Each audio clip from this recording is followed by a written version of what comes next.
ਸਤਿ ਸ਼੍ਰੀ ਅਕਾਲ। ਤੁਸੀਂ ਵੇਖ ਰਹੇ ਹੋ ਸਾਂਝਾ ਟੀਵੀ। ਮੈਂ ਹਾਂ ਤੁਹਾਡੇ ਨਾਲ ਪ੍ਰਭਾਨੀ ਅਨੇਜਾ। ਹਾਜ਼ਰ ਹਾਂ ਤੁਹਾਡੇ ਸਨਮੁਖ ਇੱਕ ਖਾਸ ਰਿਪੋਰਟ ਲੈ ਕੇ। ਅਮਰੀਕੀ ਰਾਸ਼ਟਰਪਤੀ ਦੇ ਅਹੁਦੇ ਲਈ ਲਗਾਤਾਰ 3 ਵਾਰੀ ਆਪਣੀ ਦਾਅਵੇਦਾਰੀ ਪੇਸ਼ ਕਰਨ ਤੋਂ ਬਹੁਤ ਪਹਿਲਾਂ ਡੋਨਲਡ ਟਰੰਪ ਅਮਰੀਕਾ ਦੇ ਸਭ ਤੋਂ ਵੱਡੇ ਅਰਬਪਤੀਆਂ ਵਿੱਚੋਂ ਇੱਕ ਸਨ। ਨਿਊਯਾਰਕ ਰੀਅਲ ਅਸਟੇਟ ਦੇ ਵੱਡੇ ਕਾਰੋਬਾਰੀ ਡੋਨਲਡ ਟਰੰਪ ਦੀ ਜ਼ਿੰਦਗੀ ਦਹਾਕਿਆਂ ਤੋਂ ਟੈਲੀਵਿਜ਼ਨ ਅਤੇ ਅਖਬਾਰਾਂ ਤੇ ਛਾਈ ਰਹੀ ਹੈ। ਇਹੋ ਪ੍ਰਸਿੱਧੀ ਟਰੰਪ ਨੇ ਉਹਨਾਂ ਵੱਲੋਂ 2015-16 ਵਿੱਚ ਵਾਈਟ ਹਾਊਸ ਲਈ ਉਹਨਾਂ ਦੀ ਪਹਿਲੀ ਦੌੜ ਤੱਕ ਲੈ ਕੇ ਗਈ ਸੀ। ਟਰੰਪ ਦੇ ਬੇਬਾਕ ਚੋਣ ਪ੍ਰਚਾਰ ਅਤੇ ਪ੍ਰਸਿੱਧੀ ਨੇ ਉਹਨਾਂ ਨੂੰ ਤਜਰਬੇਕਾਰ ਸਿਆਸਤਦਾਨਾਂ ਨੂੰ ਹਰਾਉਣ ਦੇ ਵਿੱਚ ਮਦਦ ਤਾਂ ਕੀਤੀ, ਪਰ ਵਿਵਾਦਾਂ ਨਾਲ ਭਰੇ ਕਾਰਜਕਾਲ ਤੋਂ ਬਾਅਦ ਉਹਨਾਂ ਨੂੰ ਰਾਸ਼ਟਰਪਤੀ ਦਾ ਅਹੁਦਾ ਖੁੰਝ ਗਿਆ। 78 ਸਾਲਾ ਡੋਨਲਡ ਟਰੰਪ ਹੁਣ ਇੱਕ ਵਾਰ ਫਿਰ ਰਿਪਬਲਿਕਨ ਪਾਰਟੀ ਦੇ ਉਮੀਦਵਾਰ ਵਜੋਂ ਸ਼ਾਨਦਾਰ ਸਿਆਸੀ ਵਾਪਸੀ ਦੀ ਉਮੀਦ ਕਰ ਰਹੇ ਹਨ। ਇੱਕ ਕੋਸ਼ਿਸ਼ ਜੋ ਉਹਨਾਂ ਨੂੰ ਮੁੜ ਰਾਸ਼ਟਰਪਤੀ ਬਣਾ ਸਕਦੀ ਹੈ। ਆਓ ਇਸ ਖਾਸ ਰਿਪੋਰਟ ਦੇ ਜ਼ਰੀਏ ਜਾਣਦੇ ਹਾਂ ਕਿ ਆਖਿਰਕਾਰ ਡੋਨਲਡ ਟਰੰਪ ਦਾ ਕਾਰੋਬਾਰੀ ਤੋਂ ਸਿਆਸਤਦਾਨ ਤੱਕ ਦਾ ਸਫ਼ਰ ਕਿਸ ਤਰੀਕੇ ਦਾ ਰਿਹਾ, ਉਹਨਾਂ ਦੇ ਪਰਿਵਾਰ ਤੇ ਵਾਰਸ ਹੋਣ ਦਾ ਜਿਹੜਾ ਨਾਤਾ ਹੈ ਉਹ ਕਿਸ ਤਰੀਕੇ ਦਾ ਹੈ, ਤੇ ਨਾਲ ਦੇ ਨਾਲ ਡੋਨਲਡ ਟਰੰਪ ਦੇ ਨਾਲ ਜੁੜੀਆਂ ਉਹਨਾਂ ਦੀ ਨਿੱਜੀ ਜ਼ਿੰਦਗੀ ਦੇ ਨਾਲ ਜੁੜੀਆਂ ਕੁਝ ਖਾਸ ਗੱਲਾਂ। ਡੋਨਲਡ ਟਰੰਪ ਨਿਊਯਾਰਕ ਦੇ ਰੀਅਲ ਅਸਟੇਟ ਕਾਰੋਬਾਰੀ ਫਰੈਡ ਟਰੰਪ ਦੇ ਚੌਥੇ ਪੁੱਤਰ ਹਨ। ਪਰਿਵਾਰ ਦੀ ਦੌਲਤ ਦੇ ਬਾਵਜੂਦ ਟਰੰਪ ਨੂੰ ਆਪਣੇ ਪਿਤਾ ਦੀ ਹੀ ਕੰਪਨੀ ਵਿੱਚ ਸਭ ਤੋਂ ਹੇਠਲੀਆਂ ਨੌਕਰੀਆਂ ਕਰਨ ਲਈ ਕਿਹਾ ਗਿਆ ਸੀ। ਸਕੂਲ ਵਿੱਚ ਕਿਤੇ ਦੁਰਵਿਵਹਾਰ ਦੀਆਂ ਸ਼ਿਕਾਇਤਾਂ ਦੇ ਚਲਦੇ 13 ਸਾਲ ਦੀ ਉਮਰ ਦੇ ਵਿੱਚ ਉਹ ਮਿਲਟਰੀ ਅਕੈਡਮੀ ਵਿੱਚ ਭੇਜ ਦਿੱਤੇ ਗਏ।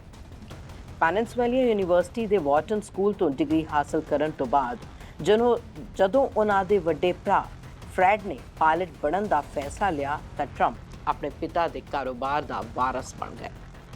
ਟਰੰਪ ਦੇ ਭਰਾ ਫਰੈਡ ਦੀ 43 ਸਾਲ ਦੀ ਉਮਰ ਵਿੱਚ ਸ਼ਰਾਬ ਪੀਣ ਕਾਰਨ ਮੌਤ ਹੋ ਗਈ। ਟਰੰਪ ਦਾ ਕਹਿਣਾ ਹੈ ਕਿ ਇਸ ਘਟਨਾ ਨੇ ਉਹਨਾਂ ਨੂੰ ਆਪਣੀ ਸਾਰੀ ਜ਼ਿੰਦਗੀ ਸ਼ਰਾਬ ਅਤੇ ਸਿਗਰਟ ਤੋਂ ਦੂਰ ਰੱਖਿਆ। ਟਰੰਪ ਦਾ ਕਹਿਣਾ ਹੈ ਕਿ ਆਪਣੇ ਪਿਤਾ ਦੀ ਕੰਪਨੀ ਵਿੱਚ ਸ਼ਾਮਲ ਹੋਣ ਤੋਂ ਪਹਿਲਾਂ ਉਹਨਾਂ ਨੇ ਆਪਣੇ ਪਿਤਾ ਤੋਂ $10 ਲੱਖ ਦਾ ਛੋਟਾ ਜਿਹਾ ਕਰਜ਼ਾ ਲੈ ਕੇ ਰੀਅਲ ਅਸਟੇਟ ਦੇ ਕਾਰੋਬਾਰ ਦੇ ਵਿੱਚ ਆਏ ਸਨ। ਉਹਨਾਂ ਨੇ ਆਪਣੇ ਪਿਤਾ ਦੇ ਨਿਊਯਾਰਕ ਸਿਟੀ ਬਰੋਜ਼ ਵਿੱਚ ਰਿਹਾਇਸ਼ੀ ਹਾਊਸਿੰਗ ਪ੍ਰੋਜੈਕਟਾਂ ਦੇ ਵਿਆਪਕ ਪੋਰਟਫੋਲੀਓ ਦੇ ਪ੍ਰਬੰਧਨ ਕਰਨ ਵਿੱਚ ਹੱਥ ਵਟਾਇਆ ਅਤੇ 1971 ਵਿੱਚ ਪੂਰੀ ਕੰਪਨੀ ਸਾਂਭ ਲਈ। ਟਰੰਪ ਨੇ ਪਿਤਾ ਦੀ ਕੰਪਨੀ ਦਾ ਨਾਮ ਬਦਲ ਕੇ ਟਰੰਪ ਆਰਗੇਨਾਈਜੇਸ਼ਨ ਰੱਖਿਆ। ਸਾਲ 1999 ਟਰੰਪ ਦੇ ਪਿਤਾ ਗੁਜ਼ਰ ਗਏ, ਜਿਨ੍ਹਾਂ ਦਾ ਵਰਣਨ ਟਰੰਪ ਮੇਰੀ ਪ੍ਰੇਰਣਾ ਵਜੋਂ ਕਰਦੇ ਹਨ। ਟਰੰਪ ਦੇ ਅਧੀਨ ਪਰਿਵਾਰਕ ਕਾਰੋਬਾਰ ਬਰਕੁਲਿਨ ਅਤੇ ਕੁਈਨਜ਼ ਵਿੱਚ ਰਿਹਾਇਸ਼ੀ ਯੂਨਿਟਾਂ ਤੋਂ ਮੈਨਹਟਨ ਪ੍ਰੋਜੈਕਟਾਂ ਵੱਲ ਵਧ ਗਿਆ। ਮਸ਼ਹੂਰ ਐਵੇਨਿਊ ਵਿੱਚ ਟਰੰਪ ਟਾਵਰ ਡੋਨਲਡ ਦੀ ਸਭ ਤੋਂ ਮਸ਼ਹੂਰ ਜਾਇਦਾਦ ਅਤੇ ਕਈ ਸਾਲਾਂ ਲਈ ਉਹਨਾਂ ਦਾ ਘਰ ਬਣ ਗਿਆ। ਇੱਕ ਵੇਲਾ ਵਿਆਹ ਚੁੱਕੇ ਕੋਮੋਡੋਰ ਹੋਟਲ ਨੂੰ ਕਾਇਆ ਕਲਪ ਕਰਕੇ ਗ੍ਰੈਂਡ ਹਯਾਤ ਵਿੱਚ ਬਦਲ ਦਿੱਤਾ ਗਿਆ। ਟਰੰਪ ਦੇ ਬ੍ਰਾਂਡ ਨਾਮ ਵਾਲੀਆਂ ਜਾਇਦਾਦਾਂ Atlantic city, Chicago, Las vagus ਤੋਂ ਭਾਰਤ, ਤੁਰਕੀ ਅਤੇ ਫਿਲੀਪੀਨਜ਼ ਤੱਕ ਟਰੰਪ ਤੱਕ ਫੈਲੀਆਂ ਹੋਈਆਂ ਹਨ, ਜਿਨ੍ਹਾਂ ਵਿੱਚ ਜੂਆ ਘਰ, ਕੰਡੋਮੀਨੀਅਮ, ਗੋਲਫ ਕੋਰਸ ਅਤੇ ਹੋਟਲ ਆਦਿ ਸ਼ਾਮਲ ਹਨ। ਉਹਨਾਂ ਦੇ ਸਟਾਰਡਮ ਦਾ ਉਭਾਰ ਮਨੋਰੰਜਨ ਜਗਤ ਵਿੱਚ ਪਹਿਲਾਂ ਮਿਸ ਯੂਨੀਵਰਸ, ਮਿਸ USA ਅਤੇ ਮਿਸ ਟੀਨ USA ਬਾਉਂਟੀ ਪੇਜੈਂਟਸ ਦੇ ਮਾਲਕ, ਫਿਰ NBC ਰਿਐਲਿਟੀ ਸ਼ੋਅ ਦਾ ਅਪ੍ਰੈਂਟਿਸ ਦੇ ਨਿਰਮਾਤਾ ਮੇਜ਼ਬਾਨ ਵਜੋਂ ਜਾਰੀ ਰਿਹਾ। ਦਾ ਅਪ੍ਰੈਂਟਿਸ ਸ਼ੋਅ ਦੇ 14 ਸੀਜ਼ਨਾਂ ਦੌਰਾਨ ਪ੍ਰਤੀਯੋਗੀਆਂ ਨੇ ਉਹਨਾਂ ਦੇ ਵਪਾਰਕ ਸਾਮਰਾਜ ਵਿੱਚ ਪ੍ਰਬੰਧਨ ਇਕਾਰਨਾਮੇ ਲਈ ਮੁਕਾਬਲਾ ਕੀਤਾ ਅਤੇ ਇਸ ਦੇ ਸ਼ੋਅ ਵਿੱਚ ਟਰੰਪ ਦੀ ਇੱਕ "ਯੂ ਆਰ ਫਾਇਰਡ" ਨੇ ਉਹਨਾਂ ਨੂੰ ਇੱਕ ਘਰ ਵਿੱਚ ਮਸ਼ਹੂਰ ਕਰ ਦਿੱਤਾ। ਟਰੰਪ ਨੇ ਕਈ ਕਿਤਾਬਾਂ ਲਿਖੀਆਂ ਹਨ, ਕਈ ਫਿਲਮਾਂ ਅਤੇ ਪ੍ਰੋ ਰੈਸਲਿੰਗ ਪ੍ਰੋਗਰਾਮਿੰਗ ਵਿੱਚ ਦਿਖਾਈ ਦਿੱਤੇ ਹਨ। ਇਸ ਦੌਰਾਨ ਉਹਨਾਂ ਨੇ ਪੀਣ ਵਾਲੇ ਪਦਾਰਥਾਂ ਤੋਂ ਲੈ ਕੇ ਨੈਕਟਾਈਜ਼ ਤੱਕ ਸਭ ਕੁਝ ਵੇਚਿਆ, ਪਰ ਹਾਲ ਹੀ ਦੇ ਸਾਲਾਂ ਵਿੱਚ ਉਸ ਦੀ ਕੁੱਲ ਸੰਪਤੀ ਵਿੱਚ ਗਿਰਾਵਟ ਆਈ ਹੈ। ਫੋਰਬਸ ਦੇ ਅੰਦਾਜ਼ੇ ਵਿੱਚ ਉਹ ਇਸ ਸਮੇਂ ਲਗਭਗ $4 ਬਿਲੀਅਨ ਦੇ ਮਾਲਕ ਹਨ। ਟਰੰਪ ਨੇ 6 ਵੱਖ-ਵੱਖ ਮੌਕਿਆਂ ਤੇ ਕਾਰੋਬਾਰੀ ਦਿਵਾਲੀਆਪਣ ਲਈ ਵੀ ਅਰਜ਼ੀਆਂ ਦਿੱਤੀਆਂ ਅਤੇ ਉਹਨਾਂ ਦੇ ਕਈ ਉੱਦਮ ਟਰੰਪ ਸਟੀਕਸ ਅਤੇ ਟਰੰਪ ਯੂਨੀਵਰਸਿਟੀ ਸਣੇ ਨਾਕਾਮਯਾਬ ਰਹੇ ਹਨ।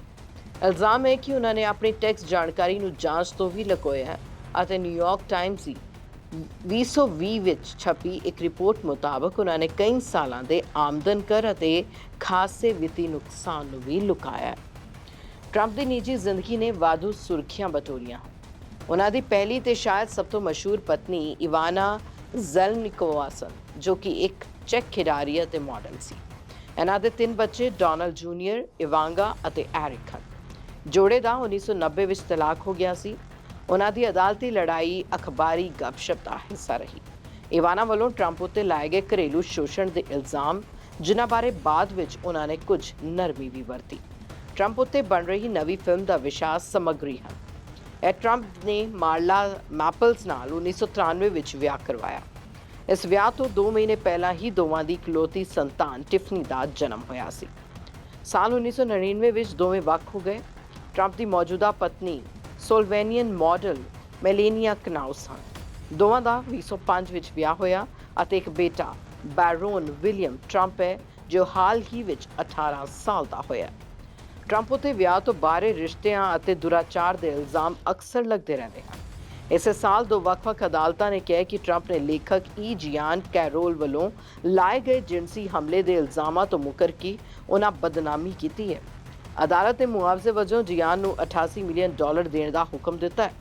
ਟਰੰਪ ਨੂੰ ਕਾਰੋਬਾਰੀ ਰਿਕਾਰਡ ਦੇ ਵਿੱਚ ਹੇਰਾਫੇਰੀ ਕਰਨ ਦੇ 34 ਮਾਮਲਿਆਂ ਵਿੱਚ ਵੀ ਮੁਲਜ਼ਮ ਕਰਾਰ ਦਿੱਤਾ ਗਿਆ। ਹਾਲਾਂਕਿ 1987 ਤੱਕ ਉਹਨਾਂ ਨੇ ਰਾਸ਼ਟਰਪਤੀ ਬਣਨ ਦੀ ਰੇਸ ਦੇ ਪਾਣੀਆਂ ਵਿੱਚ ਪੈਰ ਪਾਉਣਾ ਸ਼ੁਰੂ ਕਰ ਦਿੱਤਾ ਸੀ।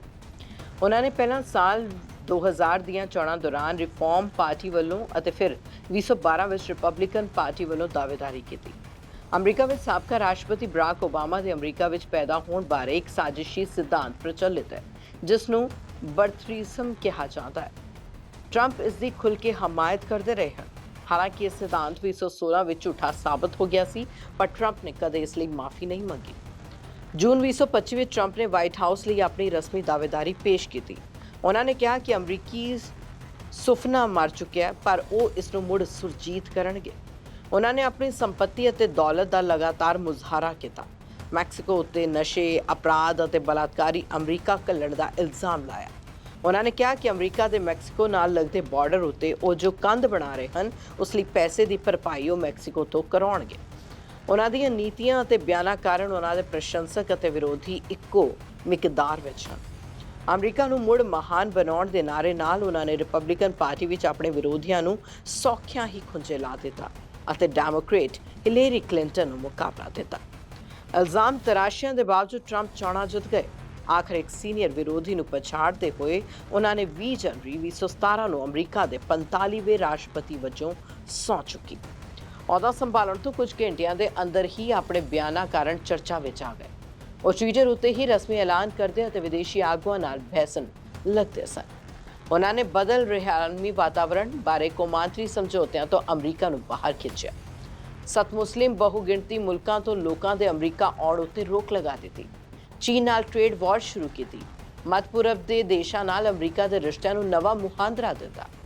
ਲਗਭਗ 2 ਸਾਲਾਂ ਤੱਕ ਇੱਕ ਵਿਸ਼ੇਸ਼ ਕਾਉਂਸਲ ਨੇ ਟਰੰਪ ਦੀਆਂ 2016 ਦੀਆਂ ਚੋਣਾਂ ਅਤੇ ਰੂਸ ਦੇ ਰਿਸ਼ਤਿਆਂ ਦੀ ਜਾਂਚ ਕੀਤੀ। ਟਰੰਪ ਨੂੰ ਛੱਡ ਕੇ 34 ਜਣਿਆਂ ਨੇ ਅਪਰਾਧਿਕ ਇਲਜ਼ਾਮਾਂ ਦਾ ਸਾਹਮਣਾ ਕੀਤਾ। ਹਾਲਾਂਕਿ ਜਾਂਚ ਦੌਰਾਨ ਕਿਸੇ ਅਪਰਾਧਿਕ ਸਮਝੌਤਾ ਸਾਬਤ ਨਹੀਂ ਕੀਤਾ ਜਾ ਸਕਿਆ। ਜਲਦੀ ਹੀ ਟਰੰਪ ਮਹਾ ਅਭਿਯੋਗ ਦਾ ਸਾਹਮਣਾ ਕਰਨ ਵਾਲੇ ਤੀਜੇ ਅਮਰੀਕੀ ਰਾਸ਼ਟਰਪਤੀ ਬਣ ਗਏ।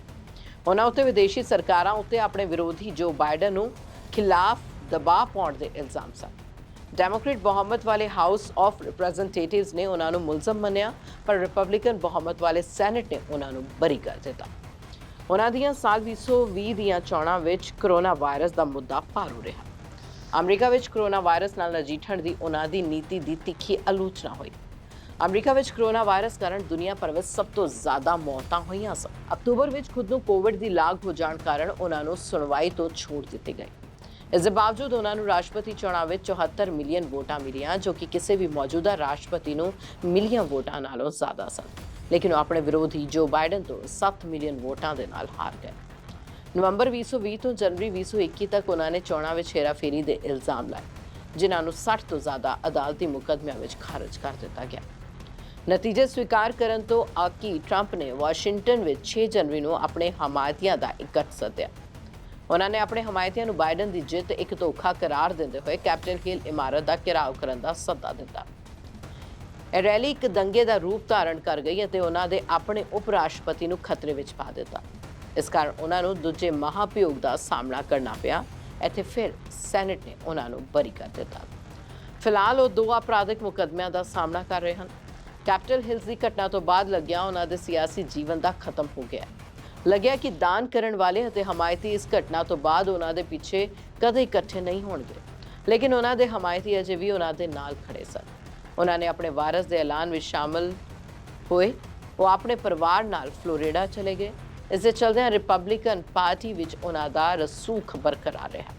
ਸ਼ਾਇਦ ਉਹਨਾਂ ਦੇ ਕਾਰਜਕਾਲ ਦੀ ਸਭ ਤੋਂ ਚਿਰਜੀਵੀ ਵਿਰਾਸਤ ਉਸ ਦੇ ਖਤਮ ਹੋਣ ਤੋਂ ਬਾਅਦ ਸਾਹਮਣੇ ਆਈ, ਜਦੋਂ ਸੁਪਰੀਮ ਕੋਰਟ ਵਿੱਚ ਉਹਨਾਂ ਵੱਲੋਂ ਨਾਮਜ਼ਦ ਕੀਤੇ ਗਏ 3 ਸੱਜੇ ਪੱਖੀ ਜੱਜਾਂ ਨੇ ਔਰਤਾਂ ਦਾ ਪਿਛਲੇ 50 ਸਾਲਾਂ ਤੋਂ ਜਾਰੀ ਗਰਭਪਾਤ ਦੇ ਹੱਕ ਦਾ ਇਤਿਹਾਸਕ ਫੈਸਲਾ ਬਦਲ ਦਿੱਤਾ। 2022 ਦੀਆਂ ਮੱਧਵਰਤੀ ਚੋਣਾਂ ਵਿੱਚ ਪਾਰਟੀ ਦੇ ਮਾੜੇ ਪ੍ਰਦਰਸ਼ਨ ਦੇ ਬਾਵਜੂਦ ਟਰੰਪ ਨੇ ਐਲਾਨ ਕੀਤਾ ਕਿ ਉਹ ਇੱਕ ਵਾਰ ਫਿਰ ਰਾਸ਼ਟਰਪਤੀ ਚੋਣਾਂ ਲੜਨਗੇ। ਉਹ ਸਪਸ਼ਟ ਉਮੀਦਵਾਰ ਬਣਨਗੇ। ਪਾਰਟੀ ਦੇ ਅੰਦਰੋਂ ਉਹਨਾਂ ਨੂੰ ਦਰਜਨ ਤੋਂ ਜ਼ਿਆਦਾ ਚੁਣੌਤੀਆਂ ਮਿਲੀਆਂ, ਪਰ ਕੋਈ ਟਿਕ ਨਹੀਂ ਸਕੀ। ਉਹਨਾਂ ਨੇ ਆਪਣਾ ਨਿਸ਼ਾਨਾ ਲਗਾਤਾਰ ਰਾਸ਼ਟਰਪਤੀ ਬਾਈਡਨ ਉੱਤੇ ਰੱਖਿਆ। ਹੁਣ ਵੇਖਣਾ ਹੋਵੇਗਾ ਕਿ ਟਰੰਪ 2024 ਦੇ ਵਿੱਚ ਜਿੱਤ ਹਾਸਲ ਕਰ ਪਾਉਣਗੇ ਜਾਂ ਫਿਰ ਨਹੀਂ। ਨਿਊਜ਼ ਡੈਸਕ ਪ੍ਰਭਾਨੀ ਅਨੇਜਾ, ਸਾਂਝਾ ਟੀਵੀ।